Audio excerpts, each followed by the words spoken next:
আসসালামু আলাইকুম। সোবা মহিলা মঙ্গল সমিতির পক্ষ থেকে সবাইকে জানাই আন্তরিক শুভেচ্ছা ও ভালোবাসা।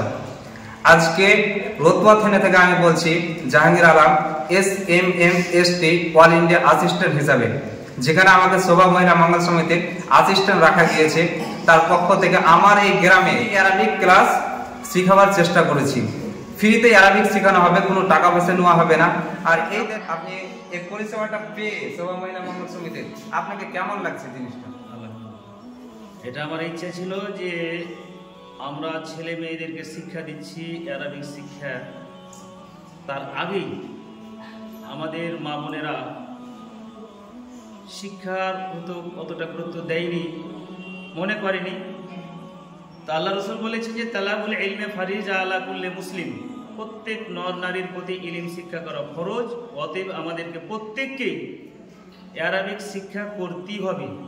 মুসলমানদের প্রতি অপরিহার্য যে অ্যারাবিক শিক্ষা করতেই হবে।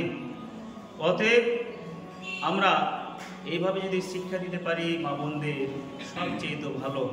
তাই আমাদেরকে শিক্ষা দিতে হবে, শিক্ষা নিতে হবে, এটা আমার উদ্দেশ্য। আলহামদুলিল্লাহ, খুব ভালো লাগলো। আর যেহেতু আমার গ্রামের আমার এটা খুব স্বপ্ন ছিল যে যত আমি তো এর আগে অ্যারাবিক টিউশনি পড়া, আমার মা বয়সেরকেও আমি কোরআন শেখাবার চেষ্টা করবো ইনশাআল্লাহ। আর প্রায় আজকে ছাত্র সংখ্যা 40 থেকে 50 জনের মতো হয়েছে, আগামীতে আরও হবে। আরও আমরা এই জিনিসটাকে এগিয়ে যাব, অ্যারাবিক শিক্ষার প্রতিষ্ঠানকে এখান থেকে আমরা